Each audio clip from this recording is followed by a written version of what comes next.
국선의 길을 고집한다면 우리 당은 국민과 함께 결사의 각오로 저항할 수밖에 없습니다. 대통령의 불통과 일방 통행이 극에 달했음을 보여주는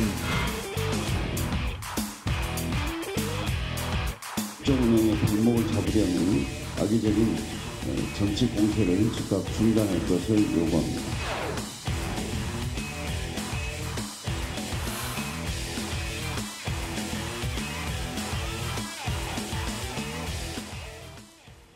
월요일입니다.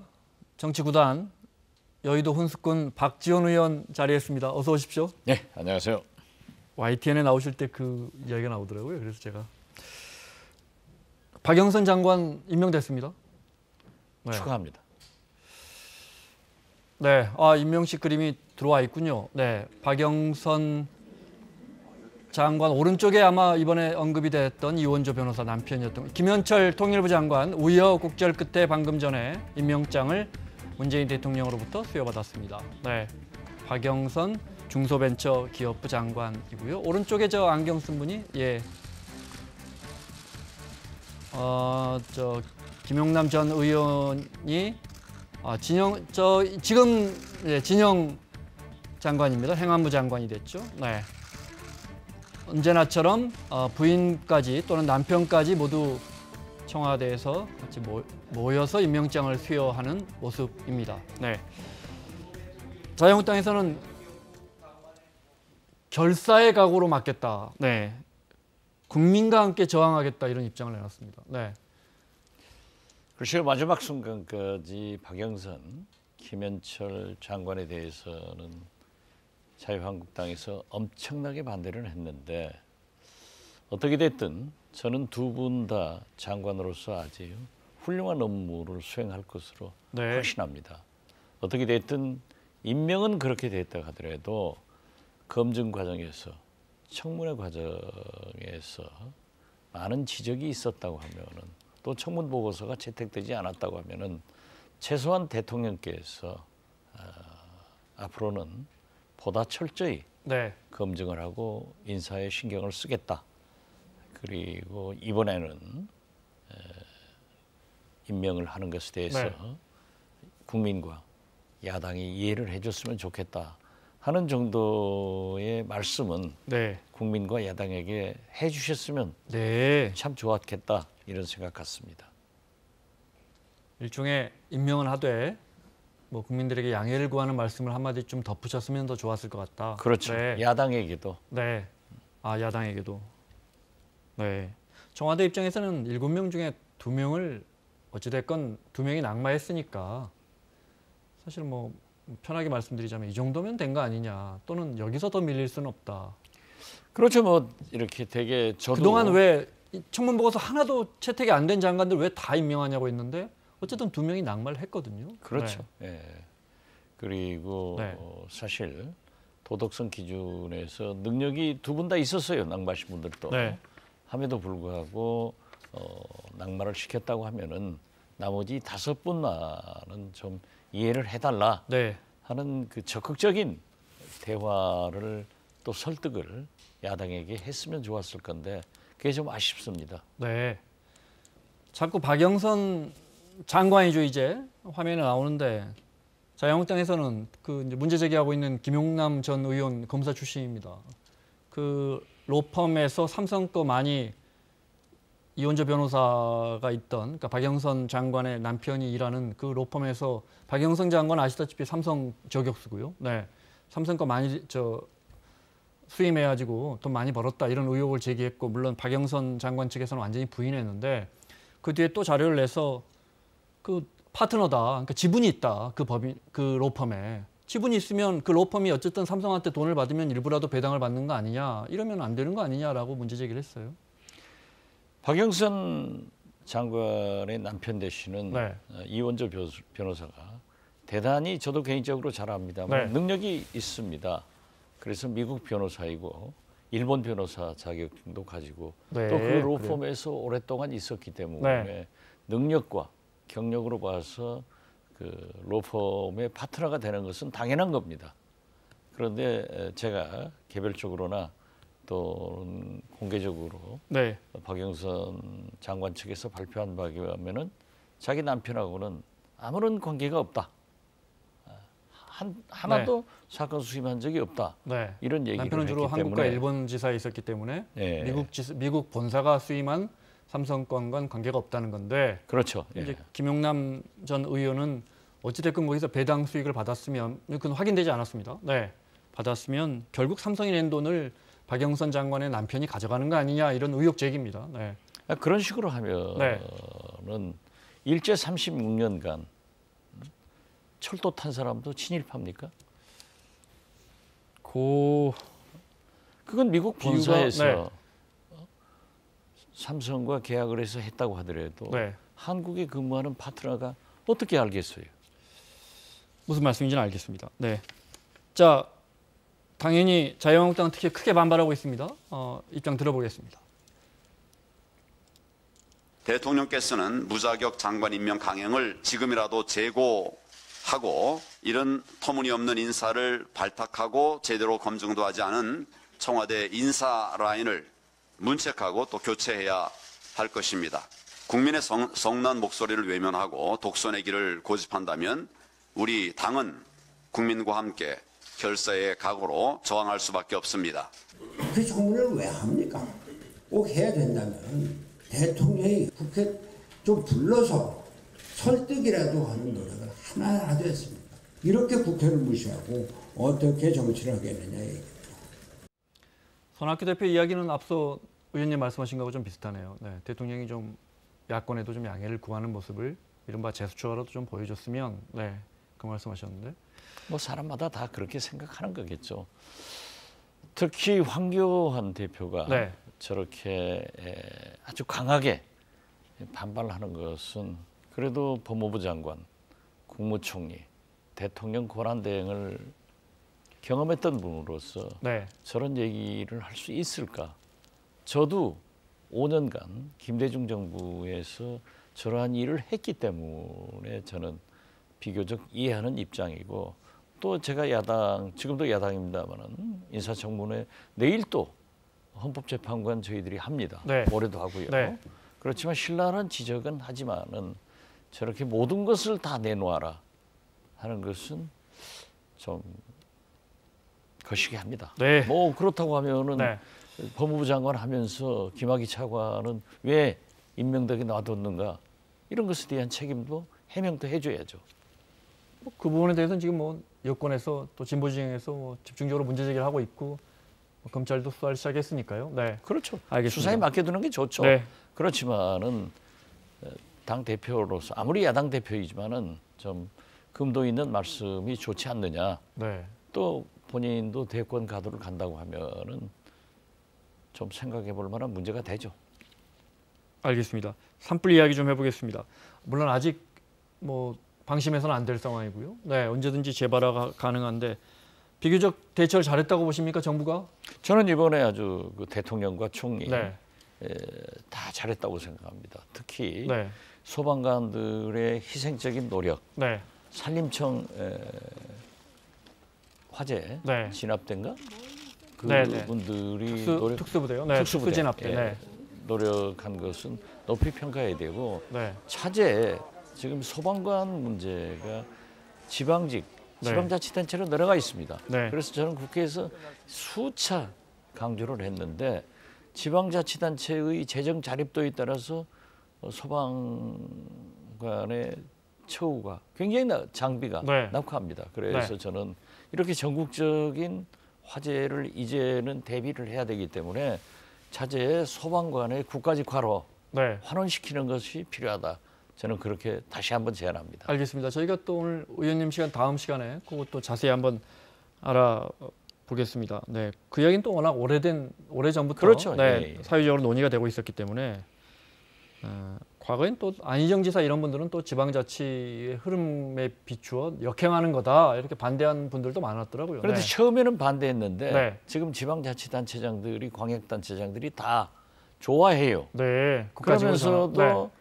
그 여러 가지 소방 장비나 처우에는 하늘과 땅의 차이입니다. 네. 뭐 말씀하신 것처럼 예산이 많이 부족한 재정 자립도가 낮은 시군 같은 경우에는 뭐 연식이 지난 소방차 갖고 있고 그렇습니다. 지금. 그렇습니다. 네. 이낙연 총리랑 가깝게 지내시죠. 이낙연 총리의 메모가 또 워낙 꼼꼼한, 네, 방송에서도 많이 나왔습니다. 이게 화제입니다. 기자 출신이라서 그런지 뭐 워낙 꼼꼼하게 메모를 했고 개인적으로 잘 아시잖아요. 잘 알죠. 네. 또 유능한 기자였고 네. 당에서 같이 활동할 때나 지금 총리 답변할 때도 보면 네. 메모를 참 잘하더라고요. 네. 저건 저 닮은 것 같아요. 그 질문을 제가 좀 어떤 부분에서 자 먼저 그러면 수첩 들고 일단 현장 찾은 이낙연 총리의 모습 화면으로 잠깐 보겠습니다.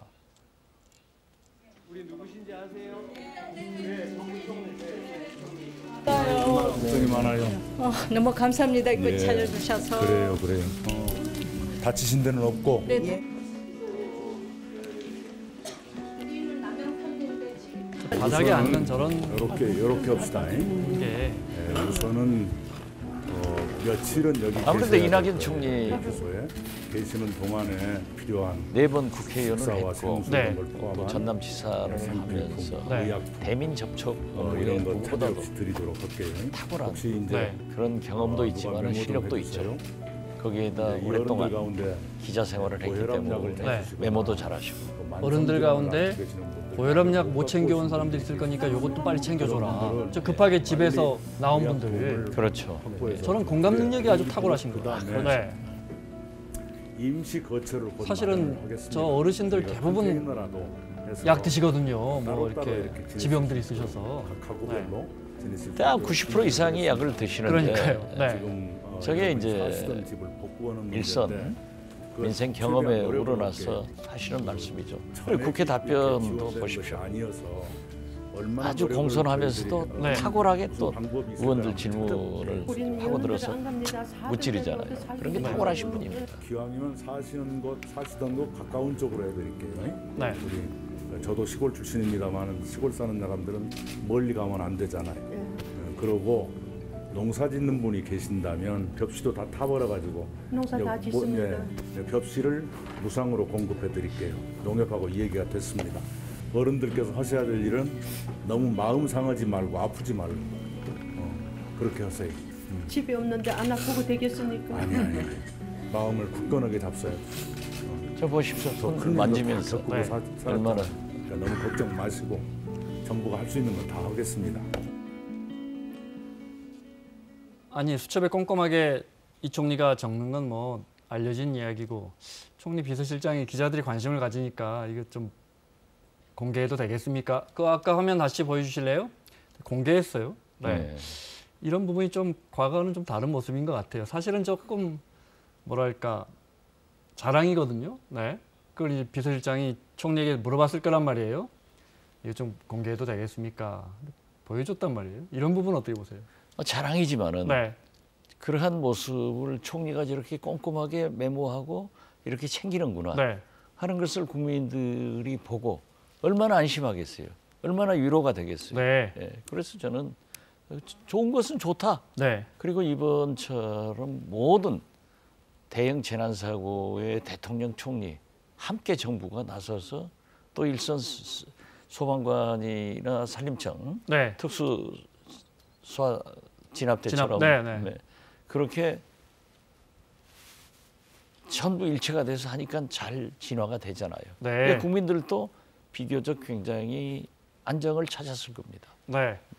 청와대에서 비서실장을 해보셨지만 총리의 행보 중에 제일 조심스러운 게 잘못하면 대통령을 가린단 말이에요. 잘못하면. 그렇죠. 예. 네. 그런 부분은 어떻게 평가를 하십니까? 그러니까 네. 대통령과 총리는 동선이 같지 않습니다. 네. 늘 반대에 있는 거죠. 예, 그런데 이번에는 대통령과 총리가 동선이 같으면서도 물론 시차는 좀 달랐지만. 예, 네. 그러면서도 잘 조화를 이루어 가지고 한 게 네. 이번에 국민들한테 굉장히 칭찬받을 일일 거예요. 네. 오히려 저는 상당히 문재인 정부에 대해서 지지도가 올라갈 것이다 이렇게 평가를 합니다. 이낙연 총리 꼼꼼하다 표현하셨는데 기자들이 알기로는 너무 꼼꼼해서 아랫사람들은 거의 죽어난다는 거 아닙니까? 다 알려진 이야기입니다. 그렇게 해야죠. 저도 꼼꼼한데 그럼 우리 보좌관들 죽어나죠. 일전에 뭐 국무회의에서 그러니까 모 장관이 질문 좀 줄여달라고 총리한테 건의했다는 기사도 제가 본 적이 있는데 얼마나 세게 밀어붙이면 총리가. 그만큼 국정을 파악하고 있는 거죠. 네. 예, 그래서 그건 좋은 겁니다. 예, 아무것도 모르고 질문도 안 하고 네. 하면은 그냥 넘어가면 되겠어요? 알겠습니다. 자, 산불 관련해서 자유한국당 지역구가 여기 속초, 양양, 고성인 이양수 의원의 주장도 좀 들어볼까요? 네. 정부의 지원은 형식적입니다. 이재민 분들을 2번 울리고 있습니다. 이재민 분들은 특별 재난지역으로 선포만 되면 정부가 집 신축 등 피해를 다 지원해 주시는 것으로 알고 계십니다. 그런데 어제 발표에서 1,400만 원밖에 지원이 안 된다는 사실을 아시고 분통을 터뜨리고 있습니다. 이런 부분은 어떻게 해야 합니까? 규정이 있고 물론 특별 재난지역으로 선포해서 지원은 조금 더 될 것 같은데 이런 부분은 어떻게 해야 합니까? 사실 저도 네. 김대중 정부에서 5년간 하다 보니 홍수 같은 게 나고 그러니까요. 변호사가 하면은 전부 특별 재난지역으로 선포를 해서 그래도 국민들이 국가가 있다는 것에 대해서 느끼게 해야 된다 하고 그 건의를 많이 해서 했는데요. 네. 특별재난지역을 지역으로 발표한다고 해서 방금 이 의원이 말씀하신 대로 다 지원되는 게 아니에요. 네, 네. 그렇기 때문에 오히려 상당한 기대를 했다가 그 피해 주민들은 굉장히 낙담을 하게 됩니다. 그렇기 때문에 저는 지역구 국회의원으로서 또 그 지역이 아니더라도 저도 국회의원으로서 저런 말씀은 지적할 수가 있다. 네. 물론 정부에서는 무한정 지원할 수 없겠죠. 네. 또 저게 하나만 끝나는 게 아니에요. 앞으로도 특별재난지역을 선포하는 경우가 있을 때 과연 어떻게 할 것인가. 정부의 고민도 있지만은 그 지역 피해 주민들의 정서를 대변하는 국회의원으로서는 당연히 하실 말씀을 했고 네. 저도 그렇게 했다. 이런 말씀드립니다. 알겠습니다. 자유한국당 황교안 대표가 이럴 때는 정쟁하지 말자 이렇게 제일 먼저 이야기를 했어요. 그건 부분은 잘하신 거죠. 잘한 거라고 평가하시는 예, 그렇습니다. 네. 지금 뭐 내일 모레 네. 4.11 한미 정상회담이 있습니다. 네. 이게 가장 큰 거예요. 한반도 평화와 여기 제일 중요하다. 네. 경제. 그래서 저도 자꾸 최소한 4.11 한미 정상회담이 성공적으로 이루어져야만이 네. 우리나라의 평화와 경제가 살 수 있다. 이때는 정쟁을 하지 말자라고 네. 했는데 황교안 대표가 저렇게 얘기했으면 정쟁 안 해야죠. 네. 그런데 또 오늘부터 계속 하고 있지 않습니까? 이제 그 산불은 이제 잘 어떻게 보면 일단락 됐으니까. 네. 산불과 정쟁과 지금 현재 북한 난제가 얼마나 있습니까? 네. 특히 한미 정상회담 앞두고는 좀 이걸 지켜봐야 한다 이 말씀이 그렇죠. 협력해야죠. 네. 그리고 지금 산불이 사실상 진화됐다 하더라도 네. 추경 등 국회에서 할 일이 많아요. 네. 예산 같은 게 오늘부터 임시국회입니다. 네. 임시국회죠. 네. 그런데 지금 그 장관 임명 관계로 4월 임시국회를 보이콧하겠다. 네. 그러면 왜 열었어요? 왜 정쟁 중단을 하자고 했어요? 이건 저는 옳지 않다고 생각합니다.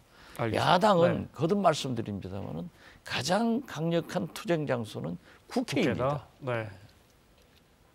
이런 상황에서 김문수 전 경기지사의 SNS가 논란입니다. 네. 뭐 이런 이야기를 했습니다. 다음 거 또 있습니까? 네. 또 여기 슬그머니 이렇게 종부 이야기를 또 갖다 붙입니다. 네. 사실은 이건 뭐 보수 진영으로부터도 공격을 받고 있는 것 같아요. 비판을 받고 있는 것 같아요. 네. 이 언급은. 거기가 접경 지역 아닙니까? 네. 일부에서 북한은 아무도 없는데 대통령이 뭐 그런 것까지 신경 쓰느냐 뭐 이런 그렇지 주장이에요. 않죠. 네. 이것이 만약에 북쪽으로 옮겨간다고 하면은 우리가 임진강 홍수 때 북한의 도움을 받지 않으면은 막을 길이 없어요. 그러니까 북한을 향해서 포문을 트지 말아달라 이런 요구를 하듯이 네. 산불이 났으니까 그쪽으로 가면은 우리가 진화했더라도 그쪽 진화 안 되면 어떻게 되겠어요? 이건 대통령으로서 나는 당연히 하실 말씀이지. 저걸 가지고 색깔론을 또 막말을 하는 것은 그건 옳지 않다.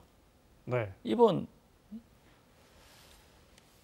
창원 성산 선거에서 지니까 당황해서 저런 것 아닌가, 저는 그렇게 봅니다. 왜 남북 간에 불나면은 홍수나면은 네. 협력해서 고쳐야, 진화시켜야죠.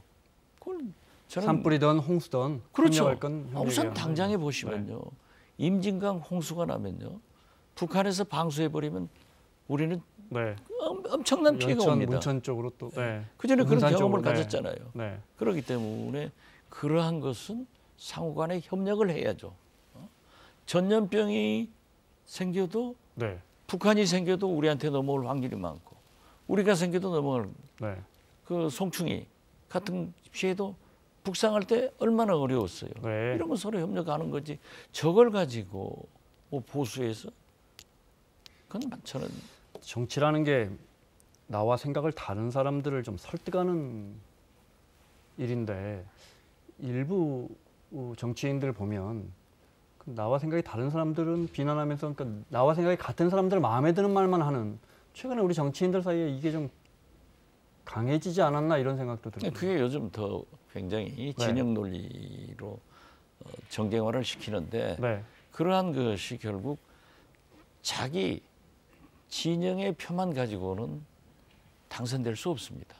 선거에 승리할 수 없는 겁니다. 그렇기 때문에 이번 통영고성, 네. 창원 성산에서 보였지 않습니까? 그래서 저는 특히 남북 간의 협력 문제에 대해서 따질 것은 따지지만은 저러한 문제까지 이분법적으로 종북 네. 뭐 색깔론을 제기하는 것은 옳지 않다. 알겠습니다. 단호히 말씀드립니다. 네. 저기 당 이야기 좀 해볼게요. 민주평화당하고 정의당 교섭단체 만드는 게 쉽지 않나 봅니다. 당 안에서 반대하시는 분들도 있고 의원님도 부정적이라고 보도 나오던데요. 네. 네, 그렇습니다. 그래서 부정적이신 거예요? 예, 네. 내일 저녁에 다시 한번 논의를 하기로 했지만은 네. 우리가 지금 정의당이 6석, 네. 우리 민주평화당이 14석이에요. 네. 우리 중에서 한 사람만 반대하더라도 안 되는 거예요. 네. 그런데 특히 노동 문제 등에 대해서 요즘 갈등이 심한데 네. 구태할 필요 있느냐? 우리는 우리의 정체성을 지켜나가자 하는 게 많으니까 한 사람의 이탈도 막아줘야 되는 게 제가 취할 태도이기 때문에 저도 그 말씀은 정의당과 민주평화당이 가야 할 정책 방향이 생각보다는 좀 차이가 있다 이 말씀이시네요. 뭐 예를 들면 네. 대북 정책 같은 것은 같아요. 네. 그렇지만 노동 정책 네. 이런 문제는 다릅죠. 누가 최저임금 인상을 반대하겠습니까? 네. 노동시간 단축, 탄력적 적용 그런 이런 부분 좀 문제에 차이가 대해서 나네요. 차이가 네. 나죠. 예. 일각에서는 바른미래당이 지금 삐걱거리니까 잠깐 준비된 사진 하나 볼까요? 동영상입니까? 네, 오늘 아침 바른미래당 손학규 대표 가운데 저기 보이시죠? 네, 김관영 원내대표 보이고 오른쪽에 있는 빈자리가 하태경, 이준석, 권은희 최고위원 나오지 않았습니다. 누가 봐도 지금 분당행 열차로 가고 있는 것 같은데 그래서 민주평화당 의원들은 여기 예전에 국민의당 의원 출신 의원분들이 거의 20명 가까이 있으니까 요 집단을 기다리는 게 더 낫겠다. 정의당이야 뭐 6명밖에 안 되니까 뭐 이런 이야기도 나오나 봅니다. 뭐 네. 분당행 열차가 종착역이 어딘지는 아직 모르겠습니다. 네. 그렇지만 지금 현재 삐그덕거리는 것은 잘 알고 있는 사실이고 또 우리 당내에서도 함께 하자 하는 그러한 생각도 가진 사람이 있지만은 네. 경우에 따라서는 안 갖는 사람도 있어요. 그렇지만 여기는 조금 다릅단 말이에요. 우선 숫자가 네. 20명이 넘으니까 네. 좀 융통성이 있어요. 바른미래당이 29명인가 그런데 지금 한 전에 국민의당에서 가신 분들이 한 20명 가까이 됩니다. 그죠? 뭐 비례대표는 어떻게 될지 모르죠. 아, 네. 그게 예, 또 있군요. 예. 네. 그러나 어떻게 됐든 지역구 의원들만 하더라도 네. 좀 20명이 좀 훨씬 조금 넘어요. 네, 네. 그렇기 때문에 한 사람이 반대하다 하더라도 함께 갈 수 있는데 네. 정의당의 경우는 한 사람만 반대해도 안 되니까 네. 자칫 잘못하면 우리가 또 저런 꼴 당할 수 있으니까 신중하게 접근하자 그건 이런 아닌 겁니다. 것 같은데요. 정의당이 반대하기보다 민주평화당 분들이 아니, 신중해서 지금 교섭단체가 아니 우리가 쉽죠. 그러니까 네. 우리가 정의당하고 하는 것은 네. 14명이 다 가야 되는데 한두 사람이라도 삐그덕거리면 그렇죠. 네. 우리가 깨진단 말이에요. 네. 우리가 바른미래당의 뒤를 가는 거예요. 그러니까 좀 지켜보자 이런 그래서 의원분들이 좀 있다. 조정을 잘 하자 네. 그런 거. 그러면 그 바른미래당 이야기가 나왔으니까 그 안에 이른바 뭐 그냥 편하게 말씀드려서 유승민계 의원분들은 어떻게 자유한국당하고 좀 이렇게 다시 손잡을 것 같습니까? 궁극적으로는? 저는 모르겠습니다만은 손학규 네. 대표가 이제 결단을 할 때가 왔다. 네. 예, 그렇게 저는 생각합니다. 한 지붕, 두 집은 두 어렵죠. 살림은 이제 안 된다. 자꾸 봉합해서 나가봐야 계속 국민 앞에서 네. 삐그덕거리고 있지 않습니까? 네. 이게 과연 바른 태도인가 네. 자세인가 이런 문제에 대해서 심각하게 고민할 때가 왔다. 앞서 저는 그렇게 노동정책 생각합니다. 이런 데서 꼭 정의당과 민주평화당이 정책이 같은 건 아니다. 네, 그 이야기 하셨잖아요. 예. 근데 오늘 또 보니까 박주선 의원이 바른미래당에 뭐 거기 분들 호남 의원분들 김관영 의원도 있고요. 네, 만약에 다시 합치게 된다면 박주선 의원 같은 분들은 또 조국이 나라 망치고 있다 이렇게 이야기하세요. 박주선 의원은 김현철 통일부 장관 이제 장관이죠. 네, 장관이 후보자 시절에도 마치 김정은 대변인 같다. 네, 아주 이런 비판적이시죠. 얘기를 네, 아주 비판적이었어요. 그러나 저는 김현철 후보자를 통일부 장관 적임자다 이렇게 하기 때문에 그런 것은 틀린 게 아니라 조금 다른 겁니다. 네, 그런 의견은 그렇죠. 조정할 수 있다. 예. 네, 그 조국 민정수석에 대해서도 저는 보다 중요한 것은 네, 사법개혁, 검찰개혁, 검경수사권 조정 문제가 있기 때문에 이분이 해야 된다 네, 하고 저는 책임을 반대하는 거고 우리 당 내부에서도 조국 수석이 문제가 있다. 이분의 사퇴가 네. 필요하다. 이런 게 있지만은 그러한 것은 조정 가능한 것 아니냐 이거예요. 알겠습니다. 근본적인 네. 것은 정체성인 거죠. 이렇게 그냥 질문을 드리겠습니다. 교섭단체 때문에 여쭤보게 됐는데 사실은 의원님 입장에서는 정의당의 의원님들보다는 바른미래당에 가 있는 국민의당 분들에 더 마음이 갑니까? 뭐 어디가 가고 저기가 가고가 아니에요. 지금 현재 꼭 교섭단체를 구성하면은 네. 의정 활동에는 도움이 되지만은 네. 또 지역에서의 선거 활동에 꼭 도움이 된다. 네. 이렇게는 생각하지 않습니다. 알겠습니다.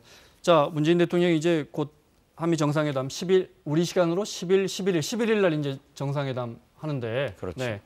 나경원 원내대표 이것만 좀 여쭤볼게요. 미국을 설득하지 말고 우리 문재인 대통령이 북한을 설득할 방안을 찾아라 이렇게 이야기하는 잠깐 그 부분 들어볼까요? 네. 한미 정상회담을 앞두고 대통령께 간곡히 부탁합니다. 빅터 차 한국 석자도 이런 얘기를 했습니다. 한국은 또다시 미국을 설득하려고 로비할 것이다 라고 얘기했습니다. 한미 동맹 정상회담에서 미국을 설득하려고 로비할 것이 아니라 미국과 함께 북중을 설득할 전략을 위한 논의를 해줄 것을 다시 한번 촉구합니다. 저 말씀도 맞는 말이에요. 네. 북한도 설득해야 되고 미국도 설득해야 돼요.